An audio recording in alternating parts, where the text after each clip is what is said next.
Octavo episodio. La época de la fragmentación.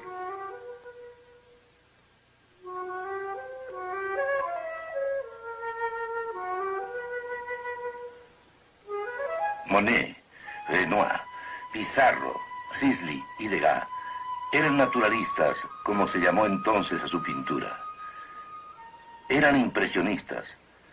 Pintaban lo que les impresionaba a la vista. ¿Pero había realidad detrás de las ondas de luz que les llegaban a la vista? Después de 1885, Monet llevó esto hasta su conclusión y la realidad tendió a transformarse en un sueño. El impresionismo abrió el camino para que el arte llegara a ser el vehículo del pensamiento moderno. En tanto la realidad se transformó en un sueño, el impresionismo se vio desplazado. Estos hombres, Cézanne, Van Gogh, Gauguin, Seurat, todos los grandes postimpresionistas sintieron el problema, la falta de significado. Decidieron resolver el problema, encontrar una forma de regresar a la realidad, a lo absoluto, más allá de las cosas individuales, más allá de los particulares. Finalmente, fracasaron. No estoy diciendo que los pintores estuvieran conscientemente pintando su filosofía de la vida, pero sí digo que en su obra en general, su concepto del mundo se reflejaba a menudo. Cézanne redujo la naturaleza a lo que él consideraba las formas geométricas básicas. En esto buscaba un patrón universal que abarcara todo tipo de cosas individuales en la naturaleza misma.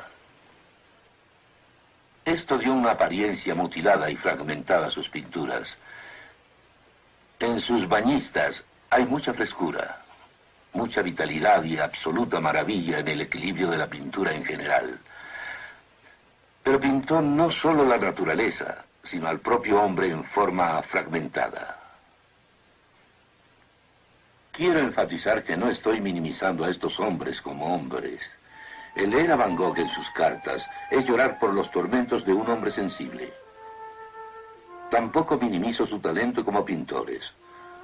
Sus obras, sin duda, son a menudo de gran belleza.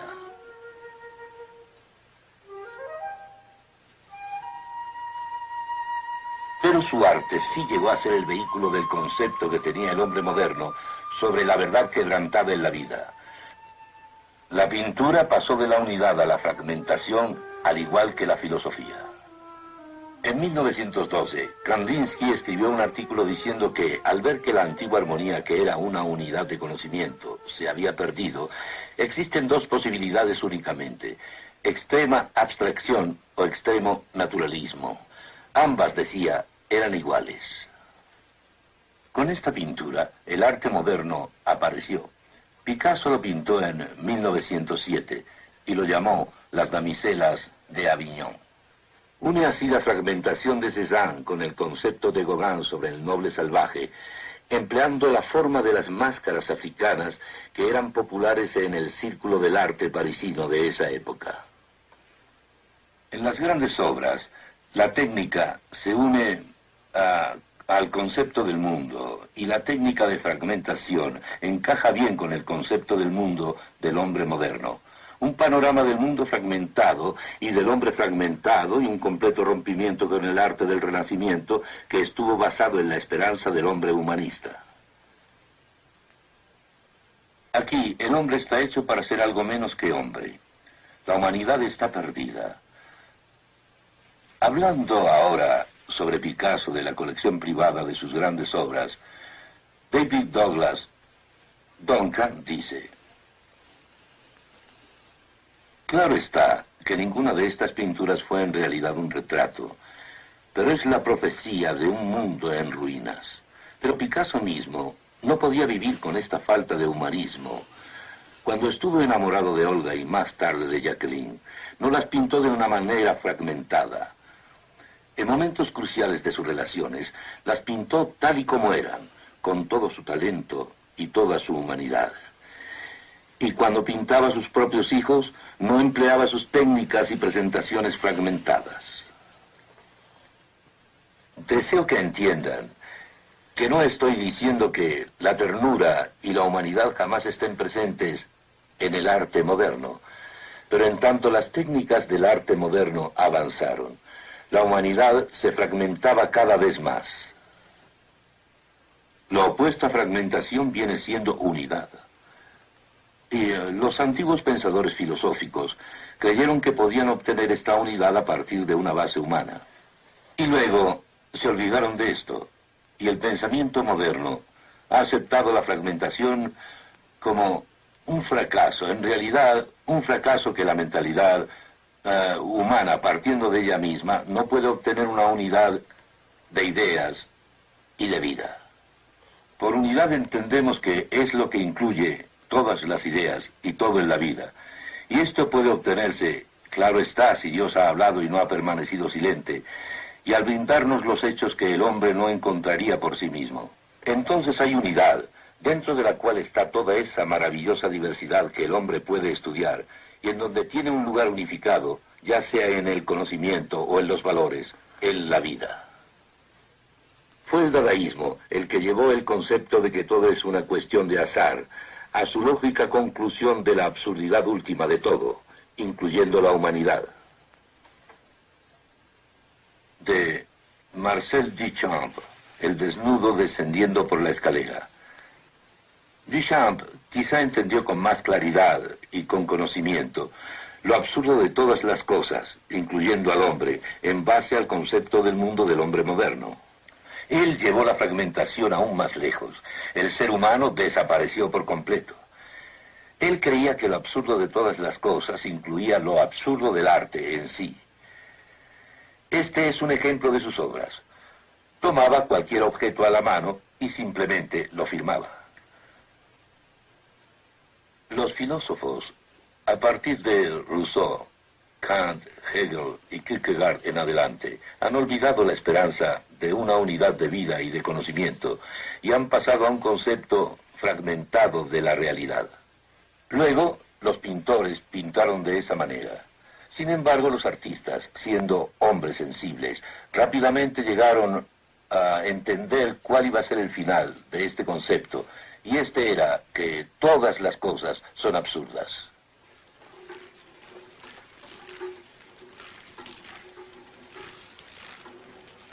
El norteamericano Jackson Pollock es tal vez el ejemplo más claro, al pintar deliberadamente, de una forma que nos dice que todo es fortuito. Así fue como Pollock creó algunas de sus obras. Así sus pinturas fueron un producto del azar. Un momento, ¿acaso no hay orden en estos rasgos de pintura? Sí, porque verán, no era en realidad el azar el que daba forma a sus lienzos. El universo no es un universo fortuito, tiene un orden. El movimiento de esta lata de pintura que se columpia sigue el orden del universo en sí. Este no es lo que estos pintores dicen que es. Fue una filosofía humanista en bancarrota que primero enseñó que la razón conducía al pesimismo y el optimismo solo se puede encontrar en el área de la sinrazón. Esta básica idea se filtró directamente en el arte, y luego en la música clásica, y luego en la música popular.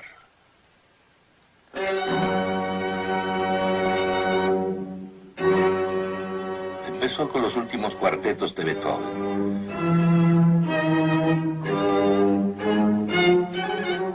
No es que sean modernos, pero fue un cambio de la música anterior.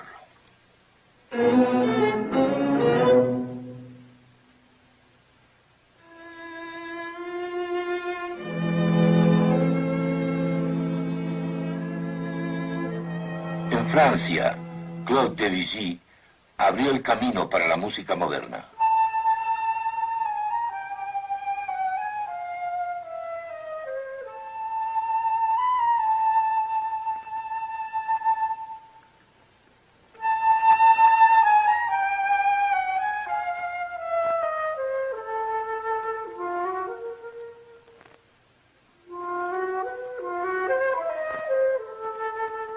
Muchos de nosotros sentimos una profunda admiración por su música y en verdad la disfrutamos mucho. Pero Debussy abrió el camino no a no resolver nada, como los compositores alemanes lo hicieron, sino para la fragmentación. Una fragmentación paralela a la fragmentación de la pintura.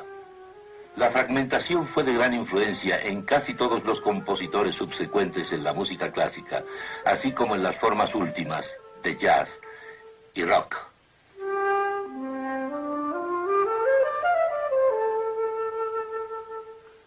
En Alemania, después de Beethoven y sus cuartetos, vinieron Wagner y Mahler. Luego Schoenberg, con su escala de 12 tonos.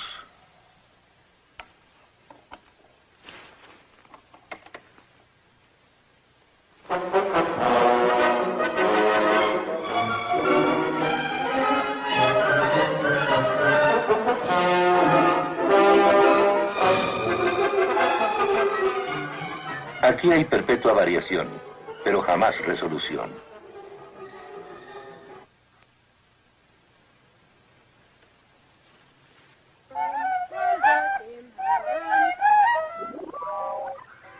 Este es Karlheinz Stockhausen.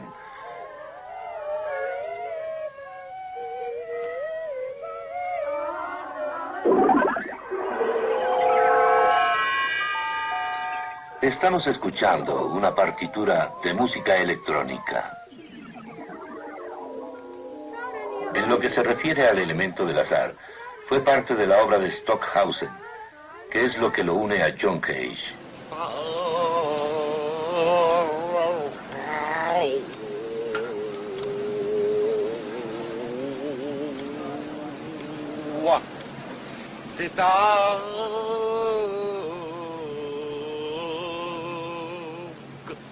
Cage pensaba que el universo era un universo aleatorio.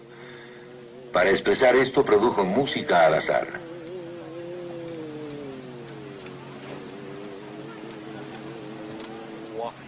Esta música se transformó en auténtico ruido.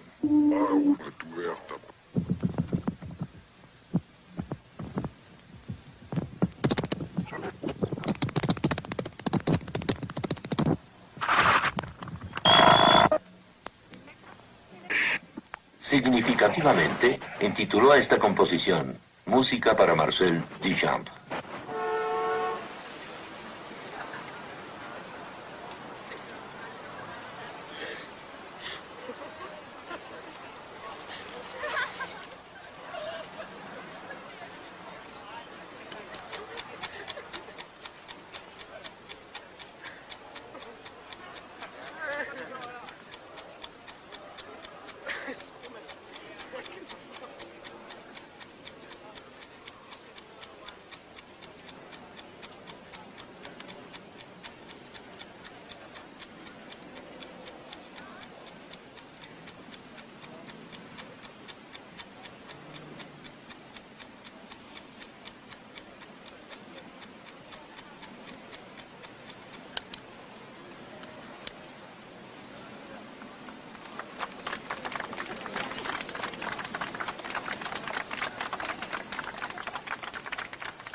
John Cage fue otro que no podía vivir con este concepto del universo fortuito, porque no encaja en el universo que existe.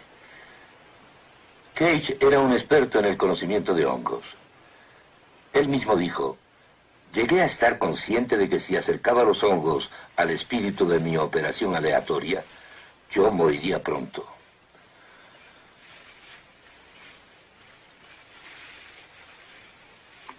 Su teoría del universo no encajaba en el que ya existía.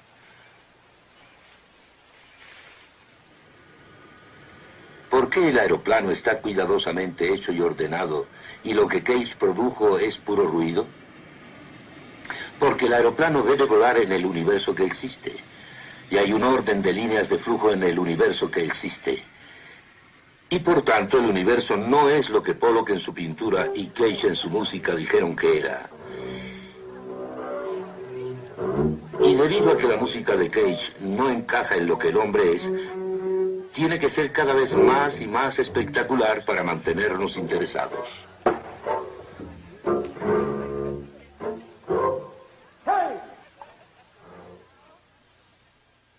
Qué contraste con Bach, que tuvo mucha diversidad y además gran resolución.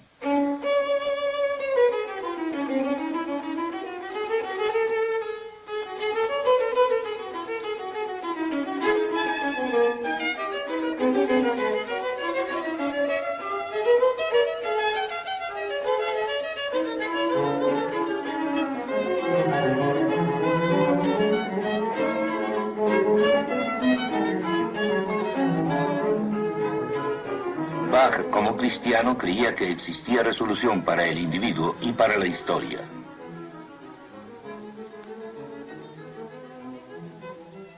En tanto, la música que aportó la doctrina bíblica de la Reforma fue influenciada por aquel concepto del mundo, así el concepto del hombre moderno da forma a la música moderna.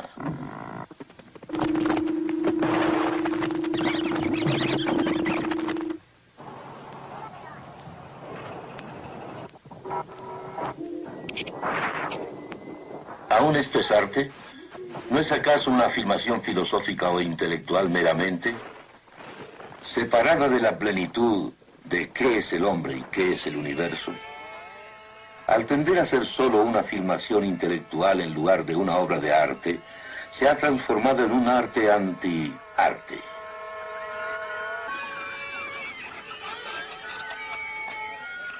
Después de la filosofía, el arte y la música, la poesía, la novela y el drama llegaron a ser el vehículo de estas ideas. En el mundo de habla inglesa, The Wasteland, El Páramo, de T.S. Eliot, se presentó primero. Le prince d'Aquitaine à la tour abolique. These fragments I have shored against my ruin. Why then I'll fit you. Hieronymo's mad again. Data, Dayadvam, Damyata. Shanti, Shanti, Shanti. Como ven, adapta un mensaje fragmentado a una forma fragmentada de poesía. En cuanto Picasso abrió el camino para un concepto fragmentado de vida en las damiselas de Aviñón, también la moderna poesía fragmentada en el mundo de habla inglesa comenzó con El Páramo de Eliot. Luego, Eliot se convirtió en cristiano y su forma de escribir varió de la de El Páramo. Más y más, la filosofía se expresaba no como enunciados formales de filosofía como tales, sino más bien en la novela y otras formas de arte. Sartre escribió Náusea, Camus, El extranjero y La peste, y Simone de Beauvoir, L'invité, la invitada.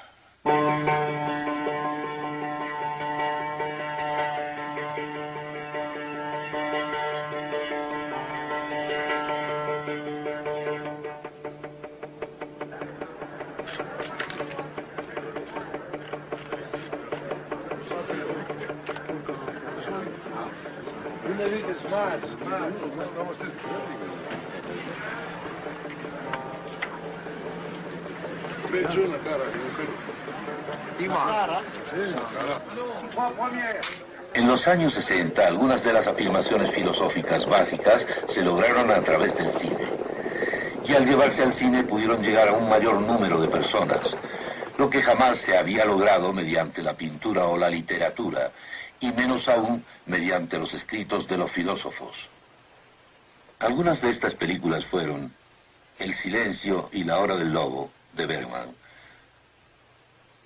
Julieta de los espíritus, de Fellini, Blow Up, de Antonioni, y Bella de Día, de Buñuel. Mostraron pictóricamente y con gran fuerza qué sería la persona si fuera solo una máquina, y qué sería si además la persona tratara de vivir en el área de la sinrazón. En el área de la sinrazón no hay forma de distinguir entre el bien y el mal, o bien entre lo que es objetivamente cierto y lo que es ilusión o fantasía. Un buen ejemplo es Blow Up, de Antonioni. El cartelón de la película dice: asesinato sin culpa, amor sin significado. En la película no hay hechos patentes en cuanto a los valores morales ni en cuanto a categorías humanas. Blow Up carece de héroe. El único que hay es el no héroe de Antonioni. Lo único que hay es la cámara que va haciendo clic, clic, clic. El factor humano ha desaparecido. Varias películas de ese periodo fueron muy lejos. El año pasado en Marienbad, Julieta de los espíritus, La hora del lobo y Bella de Día. Estas querían expresar algo mucho más profundo.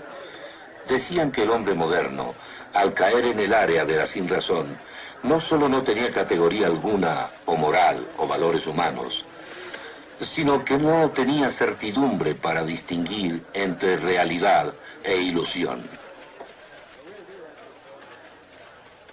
Picture has a realistic line. They are not... Luis Buñuel. Director Bella de Día.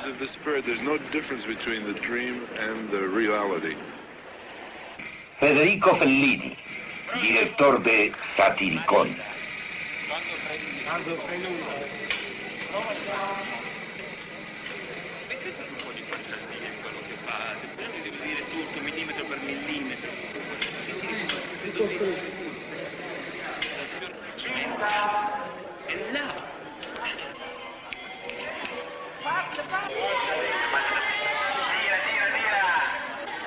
It is my only way to live in reality. You know, it's for a creature. I think that what he does is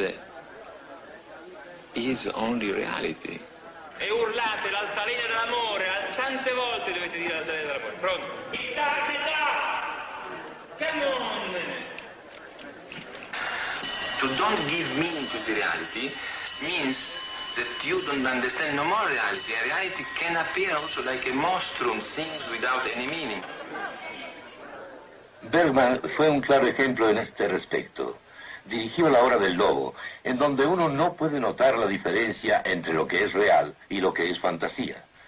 Lo que se exhibía estaba sucediendo realmente o estaba en la mente de uno de los personajes. Si la persona piensa a partir de ella misma y cree que vive en un universo en el que no hay un Dios personal que hable, un universo como el que Bergman indicó en su película El Silencio, entonces no tiene una manera final de distinguir entre realidad y fantasía o ilusión. Pero Bergman, como Sartre y Camus y los demás, no pudo vivir de acuerdo a su propia posición, y por lo tanto, la música de fondo de la película El Silencio son las variaciones de Goldberg para Bach. Bergman dijo, hay una pequeña parte sagrada en el ser humano, en donde la música habla. Bergman dijo también que mientras estaba escribiendo el guión para la película El Silencio, tenía puesta la música de las variaciones de Goldberg para Bach en su casa, y esta música interfirió en lo que estaba siendo preparado para la película.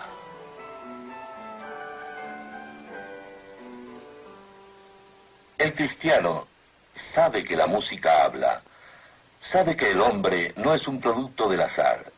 El hombre está formado a la imagen de Dios, y sobre esta base es comprensible que la música sea música para el hombre. Y debido a que Dios ha hablado en la Biblia, no hay entonces silencio, y existen verdades concernientes a los valores morales y a los humanos. Y existen categorías sobre las cuales distinguir entre realidad y fantasía. Para la gente en la posición humanista, esto no es así. Dentro de esta posición no hay base para conocer. La cristiandad no es romántica. La Biblia no es romántica en cuanto al hombre, pues es visto como ser caído, es visto en rebelión, es visto como rebelde contra Dios. Con toda la generosidad de Dios y con todo su saber, tiene, por un lado, el circundante universo y su forma y la masculinidad del hombre, y por otro lado, el más detallado conocimiento de la Biblia y la revelación en Cristo. El hombre es un rebelde, y como la cristiandad no es romántica, no cree que esto se pueda pasar por alto. Pero habiendo dicho eso, el cristiano no es pesimista. No es pesimista en 2 puntos. Primero que nada, la historia debe tener una meta. Parte del mensaje cristiano es que Cristo va a volver, y esta es la solución final. Pero cada cristiano que en realidad entienda las Escrituras, al igual que cada generación, está esperando, luchando y tratando de hacer todo lo que puede, no solo para que los individuos se conviertan en cristianos, sino para que la cultura sea afectada por estos individuos cristianos.